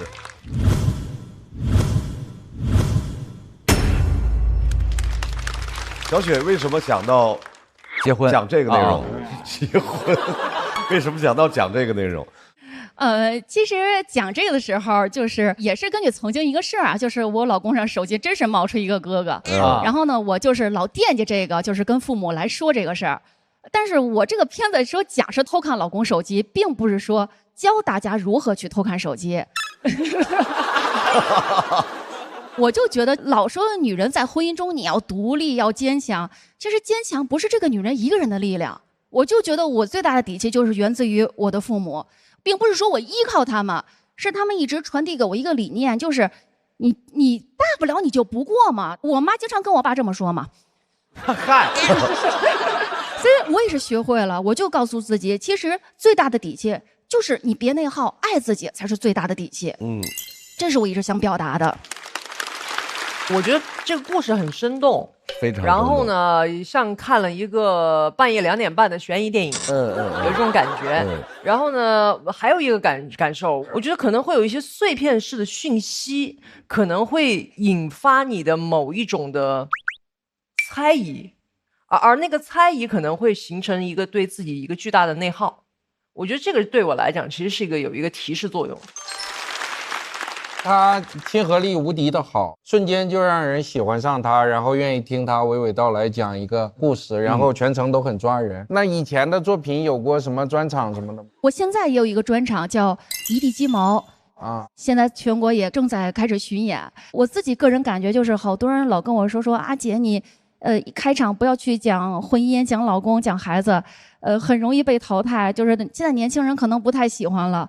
但是我觉得，正是我巡演一地鸡毛的时候，讲的就是婚姻和生活中的家长里短。我发现有很多的年轻的单身的妹子们，或者是小伙子们，他们听完会很热情的跟你拥抱，他们说从中感受到了一种力量。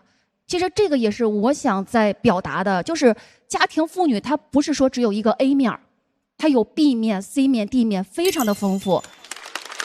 我们也请小雪在旁边稍作休息，马上和你 PK 的人就要上来了，他们等的也非常辛苦，所以话不多说，直接抬人上来。来了，二位，掌声欢迎漫才兄弟。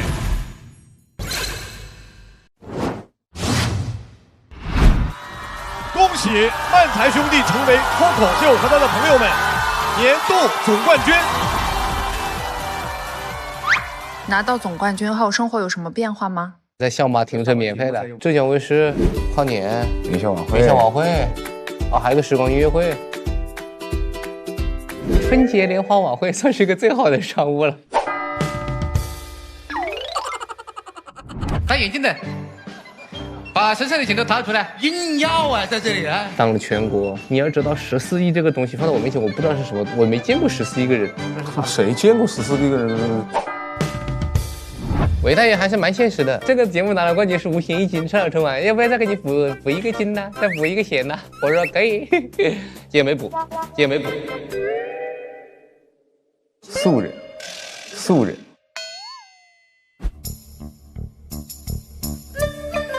都是没辣椒的，好的，都是有辣椒的。好吃吗？好吃。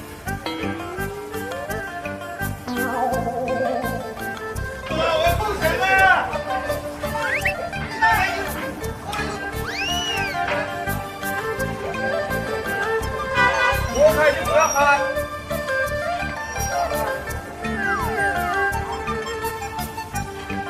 你给搞2个这个吧，旁边有个头头。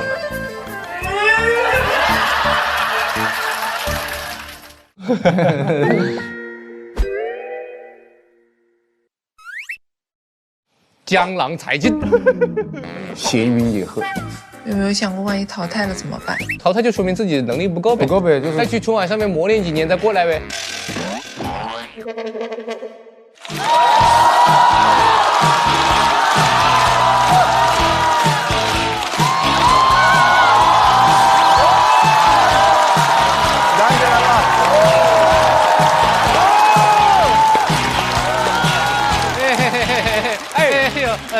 坐，都是坐着的。Hello， 大家好，我是徐浩伦。Hello， 大家好，我是谭湘文，我们是漫才兄弟。谢谢大家。好久不见啊！春晚演员的这个欢迎度还是蛮高的。你不要再说话了，快点啊！最近就是身为一个年轻人，比较懒惰啊，家里特别的脏。那很正常啊！看到网上很流行的一个东西叫做家政服务一条龙的服务，给你家里搞得干干净净的，比较方便。我从来没有喊过想模拟一下这个场景，我们试一下，我们来还原一次。家里太乱了啊！在哪里都找了半天人嘞啊！留个地址给我不行？要不打个电话来，哥哥啊？打电话好。喂喂，你那里有包厢不？订 KTV 啊，在这里啊，找地方的嘞啊。那你要留个地址给我噻，你在哪里呢？13楼啊。哦，13楼。出电梯右拐第一个这个门是吗？啊，对。那我好像看到了，看到了是吧？等一下啊，到了没有？我看看怎么进来啊。马上啊！你不要当着我的面跳数好不好啊？我还在家里呢，我开门就可以了嘛。那你开门不？该鸡的。哦，来了，不好意思，没关系。来晚了。来，里面坐，没事。喝点水吧。下次。这次啊。下次啊，你知道你过来干什么的吧？哦，可以帮我点首周杰伦的《稻香》吗？还是 KTV 是为什么呢？过来搞卫生的。哦，搞卫生是吧？那开始之前我还是给你介绍一下啊。介绍我们这是个套餐服务哦，不光有搞卫生，还有这个收纳啊，很火。收纳不是说把你的家变得多大，而是合理的利用你的空间。好吧，你也需要配合我一下，看哪些是该丢的、该要的，跟我说一声。那没问题。电视机还要不？电视机肯定要了，大哥。你收废品来了，在这里啊，你收点垃圾走嘛。哦，垃圾先给你收走了。对。好了，矿泉水瓶给你丢掉了啊，丢掉没用。垃圾袋给你丢掉了啊，太脏了。快递盒也给你丢掉了啊，丢。哦，还有这个08年 NBA 詹姆斯亲民球衣给你丢掉了。这个听名字就不能丢，晓得吧？啊，这个不能丢，肯定不能丢啊。那再来一次啊！你倒出来干什么了？啊，瓶子给你丢掉了啊，丢掉。快递盒丢掉了啊，塑料袋给你丢掉了啊。可以。还有这个08年 NBA 詹姆斯亲民球衣，我就收下了啊。收下了啊！你是收纳不是笑纳啊！我跟你说啊，放回去。干什么了？真的是。那你这里不用搞卫生，蛮干净的。主要搞的不是这里，哪里脏了？哎，洗手间。哦，洗手间是吧？对。你带我去看一眼。你看吧。你看，你这个洗手池平时不怎么打理，对，比较脏，这个水渍对不对？常年累积下来的。你平时怎么搞的？我平时拿抹布擦不干净。你看，为什么说人是这个灵长类的动物？哦，你这个办法行不通，你可以换个办法嘛。换一个，对不对？带了很多的小工具。你看这块比较脏，对不对？可以展现我们人类的智慧。智慧在哪里呢？智慧啊！用口水擦呀！我看这个屋子顽不顽强？这本来没那么顽强的，晓得吧？你不要着急，你又有小秘方嘛？你是不要着急嘛？啊，一勺洗洁精，小米醋，小苏打，塔 Q 是什么东西了啊？调酒来了，在这里啊，往里面加什么龙舌兰了啊？你懂什么了？高浓度的酒精可以做到除污去垢的效果。哦，只要这个比例调得对，就搞得干净，晓得不？还是喝了来，在这里啊。我是看这个搞卫生的，你不要着急嘛，你先把它撒上去，溶解个3到5秒左右，起泡泡了。你等它起泡泡的时候，拿出我们的抹布这么一擦，哎呦，是吧？干净了，是不是水渍不见了？不见了，那水龙头也不见了。那为什么呢？啊，你把我水龙头溶解掉了是吧？在这里啊，你就说搞得干不干净？干净还是干净，晓得吧？哦，还有这个马桶要搞。你看这个马桶就很难搞干净了。对，清水、洗洁精很难搞得掉，搞不干净，也是常年累积的啊。你们一般拿什么搞呢？你家里有可乐没有？哦，可乐好搞，可乐好喝。让你说呀，我不知道可乐好喝，几十年的老品牌。你懂什么了？啊，用可乐洗完会留下一股淡淡的柠檬清香。专业，洗自己身上啊？谁要闻你身上的淡淡柠檬清香了，大哥呀？我不是想冲厕所哦，冲厕所哦。真的是，你自己试下看有没有效果嘛？对，还真是干净了啊，是吧？专业的人干专业的事情，看见没？还是这不错。哎呦，干嘛鬼上身啊？你在这里啊？哦，不好意思，帅哥，怎么了？我肚子有点痛。哦，肚子痛啊？有一点点。哦，那怎么不会肚子痛呢？那洗洁精加龙舌兰能喝不了，大哥呀？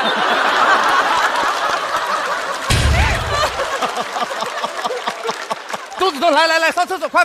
哎，谢谢，我晓得你是好人嘞。但是我们公司有明文规定，什么不能在顾客的卫生间里面上厕所，还蛮有原则。你的卧室在哪里啊？你准备干什么呀？你把我叫你当什么啊？没有，我是说我可以先忍一忍，等先弄完以后我再上厕所。我是有这个时效的。可以。卧室带我去看一眼。这边，这个是卧室是吧？对。蛮脏啊，真的不能上厕所？真的不可以上厕所啊！哦，那我就开始搞工作了啊！都收掉是吧？都收掉。这个是你跟你女朋友的照片不？不，前女友。哦，不好意思啊。没事，我没有想到你是喊我过来啊？对，就是我不知道怎么处理他的这些闲置物品。哦，上转转不？上什么转了，在这里啊？又不是差钱在这里啊？我不知道怎么处理这些回忆。我明白，我懂了。谈恋爱了，对，每个人都有自己忘不了的蓝月亮了，白月光啊。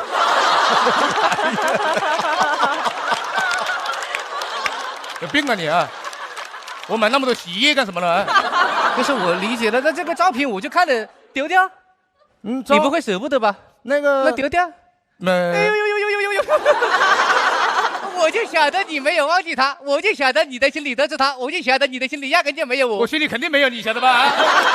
我才认识你多久了，心里有你？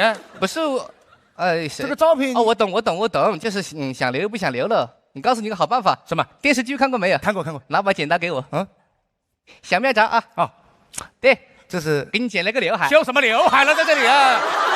神经病啊，你这！不应该把人剪开吗？他是把人剪开了啊！对，太急了，来留一半啊！把脑袋跟身体剪开有什么用啦？照片没用了，丢了啊！那就好了，就是清除回忆了啊！对，跟他有关的都不要是吧？不要了。这个手表是他送我的，那我就拿走了啊！拿走干什么啊？又在这里笑纳是吧？在这里啊！你放过去这个手表，你自己说要断舍离。手表我喜欢，我也喜欢了。你喜欢有什么用了啊？你喜欢是我的东西的。好了，这个不要了。你还买得起钻戒啊？你这个钻戒是当时准备求婚，我晓得。然后后面吵架，牌子货啊，对，限量款的啊，是，一个人只能订10次。我搞批发呀，我在这里啊，我婚姻生活蛮不幸福的，知道吧？每个人只能订1枚的，知道吧？放那。这个你都不能拿走是吧？不动了。帅哥，你要这么搞，我就不想搞卫生了。这怎么回事？为什么？那不是我的问题嘛？你这房子早就搞得再干净，你也不会开心。你那属于是心脏。我心脏啊！你这是你这自己心里那个情绪没有处理好，你找搞保洁的有什么用呢？不是跟你说，你这种情况我真的是见的太多了。见得多吗？你头2天我也见到一个，也是说什么情侣要分手的，上午说把东西搬走，晚上又给他搬回来，2个人和好了，好麻烦。还有头一天说什么把东西烧掉，结果下午跟他去买了个一模一样的也搬回来了，也是和好了。还有什么分手要跟我谈恋爱的？那凭什么呢啊？你魅力蛮大呀，跟你谈恋爱啊？我的意思就是说，你这种情况找我没有用，你不如处理好自己的情绪，你去找他去算了。我怎么找他嘛？啊，所有的联系方式都已经删完了，这个人已经从我的世界里面消失了，知道吧？话不要说的那么绝对，别给自己留遗憾。你要不开门看看门口站的是谁呢？别搞了，你这人生只有一次。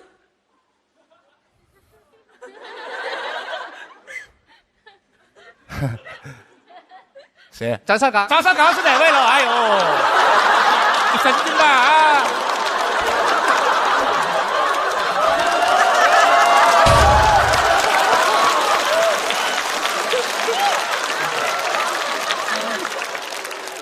你放个主持人放我家门口干什么了？你啊！我把喊他过来。哎呀，我的意思，好晓得了，你肯定是有话要对他说。我肯定有话对他讲啊！你要说就说出来嘛。我对谁人都不在这里啊！你要不对我说呢？我怎么带入得进去了？你去想一想，我也是为了你好，你对我都说不出口，你倒是对他，你怎么办呢？我肯定对你说不出口，你这个你这个，你进得蛮快的，在这里啊。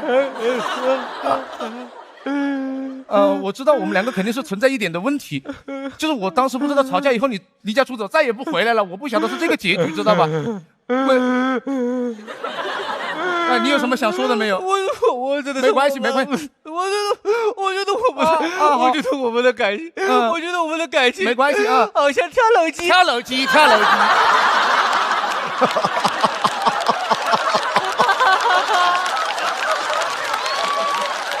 你是单纯的想唱 K 不了，在这里。我的意思就是说，我觉得你说的很好，但我觉得分开也是一个不错的选择。好，你可不可以放过我，让我离开这里？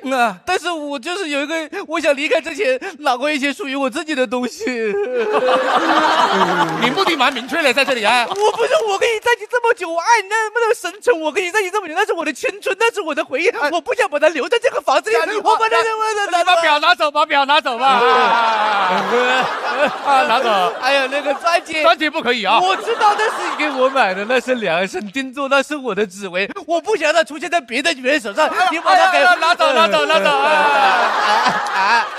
哎呀，那个08年的詹姆斯还记得呀？你还你要的蛮多在这里。对不起，我可能控制不了我自己。没关系，我不想让看到我狼狈的样子。没事，你抓过去，别看我狼狈的样子。可以看，没关系嘛。哎呀，不要在这里上厕所呀！哎呀。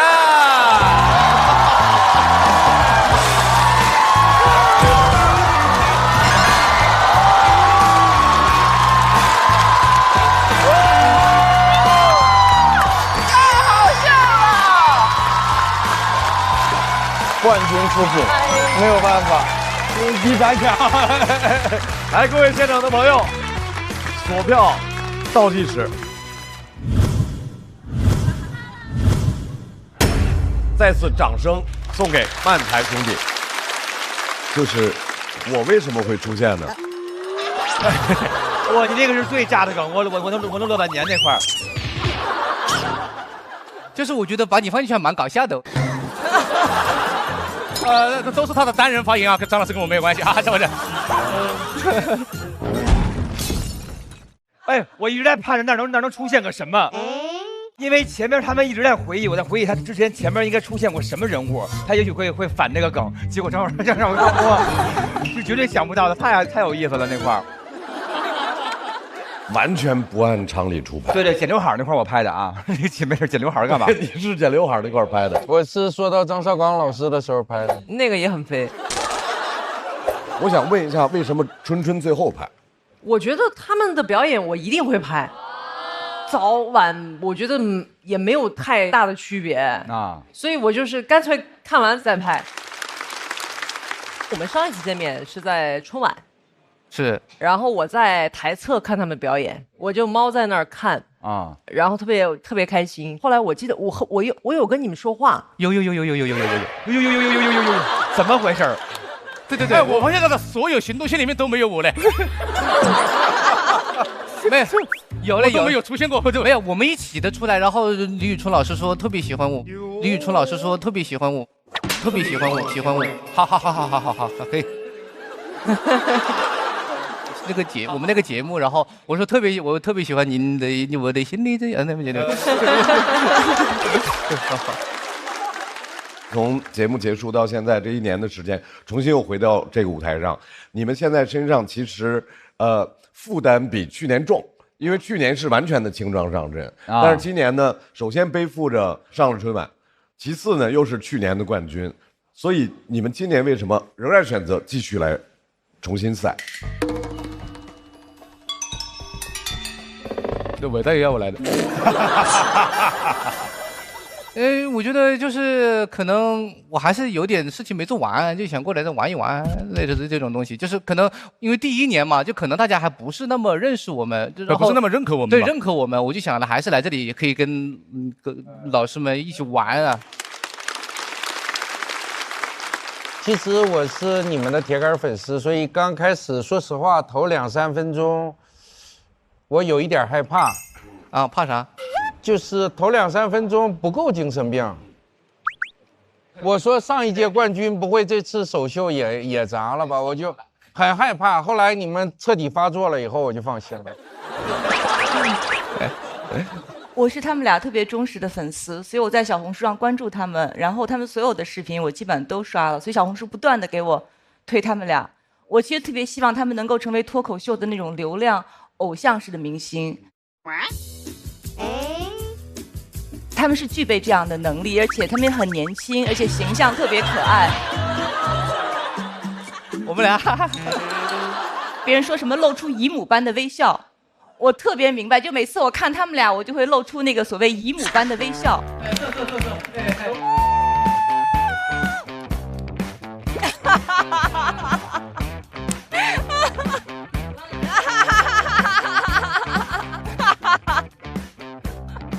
控制不了。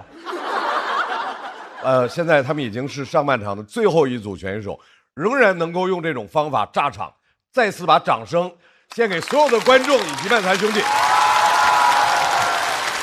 害！也请小雪回到舞台。我们先来看一下，校团给出来的票数差其实不多，现场观众最后给出的票数是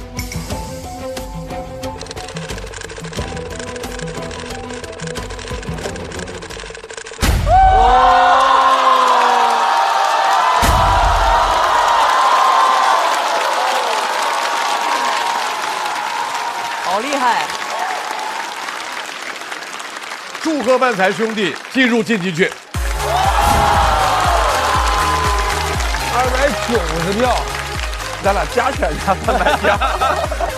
我能感受到他们作为冠军在这个台上的压力，他们作为冠军在这个台上被关注着的包袱。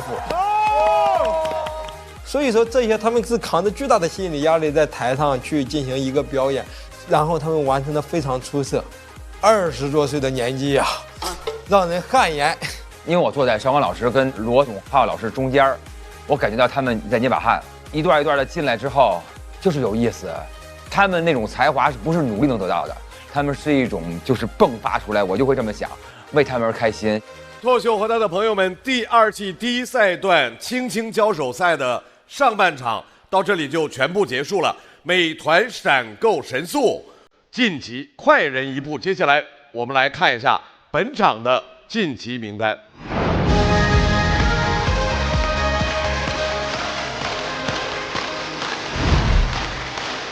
再次恭喜目前全部晋级的演员，希望观众朋友通过他们的表演，也可以找到自己和生活交手的方式。想来现场体验线下脱口秀演出的快乐吗？各位，超多的演出等您来看。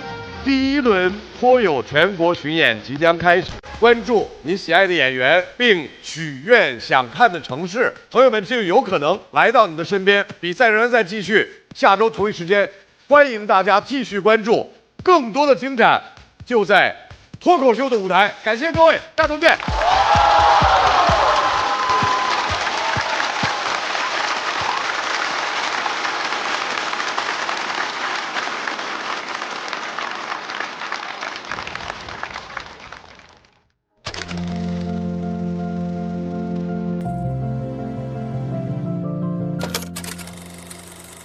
我叫何广智，中间那个字儿就是我的辈分，村里面都这么叫，就是何广什么什么。秋瑞这个名字是我爸妈给我起的，取一个瑞雪兆丰年的寓意。帕兹利亚是我的名字，帕兹利亚在维语里面应该就是品德高尚，有点类似于46是维吾德心里面那个德行的意思。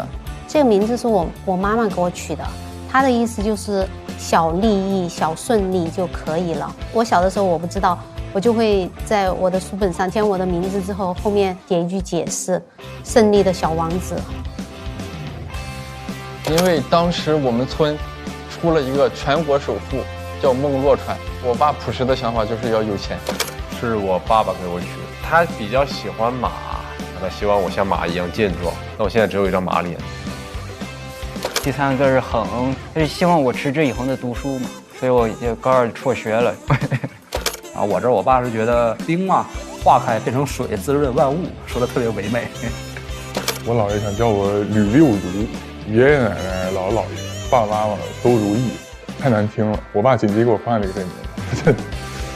相对好被记住，超级帅气的姜华老师饰演的那个主角叫文浩，哥哥病的名字叫姜文浩。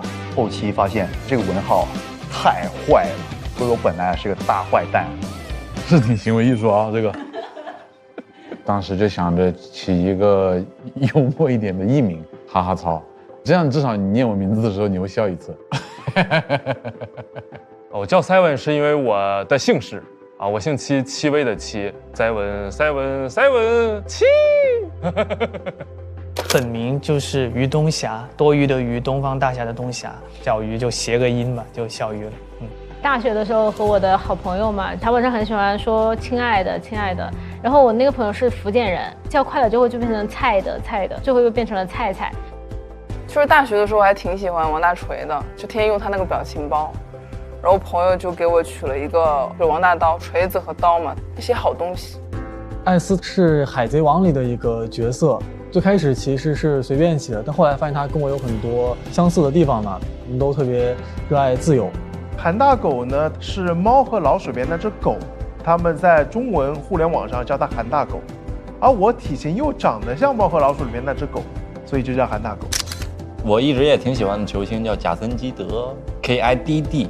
经常有朋友说，你取这个名字是希望你自己能在舞台上童言无忌，是不是？我说啊，对，就是这样。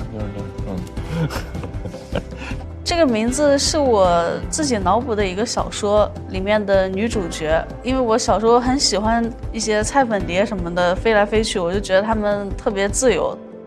小时候看过一部电视剧叫《风云雄霸天下》，它里面有一个影视剧的角色叫步惊云。在少女时代就很想找一个这么帅气又专一又武功高强又能保护自己的一个老公的角色。我现在慢慢觉得，其实你找一个厉害的能保护你的人，还不如自己变成一个厉害的。这个是刚进消防队的时候，有个战友他可能想家，他说我长得像他大爷家二哥，然后他就叫我二哥。刚进队里的时候，谁都不知道自己什么大名，就跟着叫。好多人都说农村可以飞出金凤凰嘛，可能我比较笨一点，我是一只笨大鹅，但是我也有翅膀，飞得远不远不知道，起码可以扑腾2下吧，所以我叫大鹅。我从25岁就被叫伟大爷了，因为我那个时候在电台听我的声音，觉得这个声音感觉像一个40、50岁的大爷。Hello， 大家好，您现在收听到的是刷刷朋友圈，我是你们的老朋友伟大爷。我喜欢这个名字啊。小时候这个名字你平平无奇，你岁数越大，这个名字越显你年轻。随便取的，潦草，就是名字不重要，喜剧者重要是开始。你管我叫徐志胜也可以，如果能拥有他的一切的话，是，反正都徐家。你叫我叫周杰伦也可以，我也觉得可以。这周，我人生的过往也好，未来也好，没有什么见不得人的。我要堂堂正正的做这个事儿。我就想，我做的所有的一切决定都是何广智在做这个事儿。不开玩笑，美团闪购马上就到！感谢快乐不止一点点的下一代购物方式美团闪购冠名播出。番茄是个宝，茄皇错不了。感谢约1颗阳光番茄在里面的茄皇联合赞助播出，让生活更开心。感谢国民白酒老村长特约赞助播出，96倍乳黄金，续航母源自护力。感谢守护宝宝闪耀成长的 A2 紫药 HMO 婴幼儿奶粉赞助播出，找回状态，脉动回来。感谢随时随地帮你 call back 好状态的脉动行业赞助播出。聊天就要吃乐事，分享美味，快乐加倍。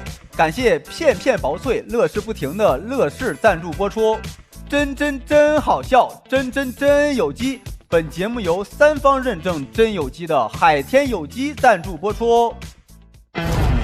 欢迎大家来到脱口秀和他的朋友第2季第1赛段。本赛段一共有42个晋级名额，目前已经完成了15队的1v1的 PK。节目又开始了，脱口秀的夏天来了。我坐在路边，浑身都是血。妈耶，我好有破碎感哦！我10岁的时候就发现，这个世界烂透了，豪门会没落，穷门永存。本来还想着拿金鸡奖呢，结果就拿了个脱口秀继续奖。有人10万出爱马仕，也有人加50收呼啦门票。哎呀，亏他还是脱口秀演员呢。不离婚就算了，他还要生孩子，千万别生了，真的，生不如死。我死行不行？要不是因为禽流感疫情，养鸡王子不可能在这儿取悦你们这些老百姓。脱口秀改变天了。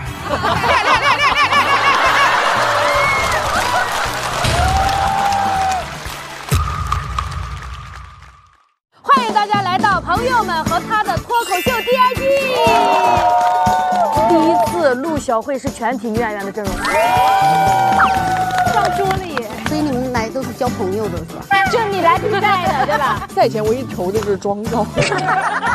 小丽姐看春春眼神都拉丝了，都。难怪要搞传单。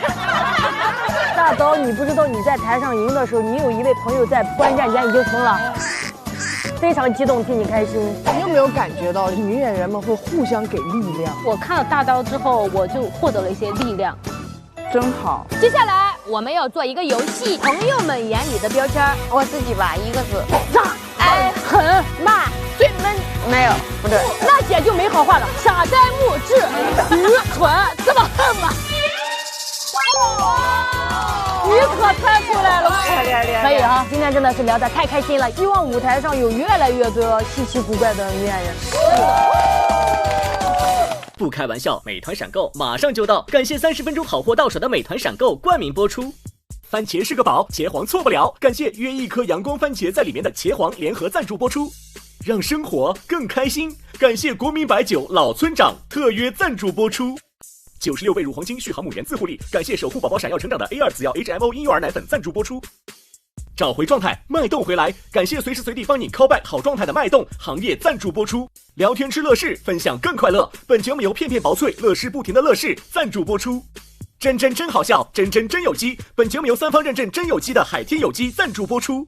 脱口秀和他的朋友们第2季，每周5、周6中午12点更新，会员抢先看1周；衍生节目《朋友们的脱口秀》每周1、12点更新，加更版周2、12点更新，加更衍生 SVIP 抢先看1天，还有超多幕后视频不定期掉落，记得准时追更哦。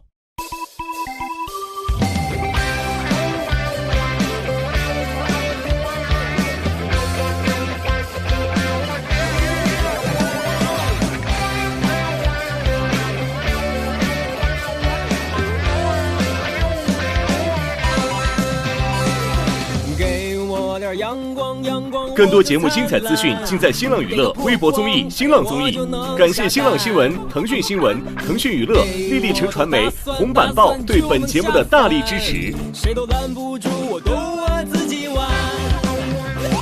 给我一个木马，我就开始旋转；给我一个主角，我就开始撒欢。给我一顿臭马，劈头有概念。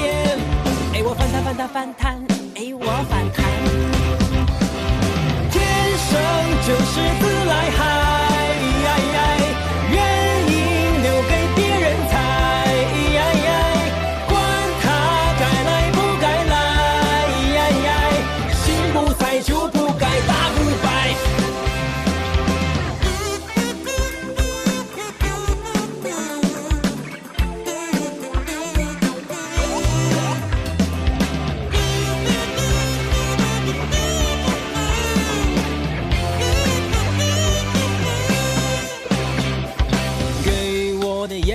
颜色我偏不看，给包鲜艳。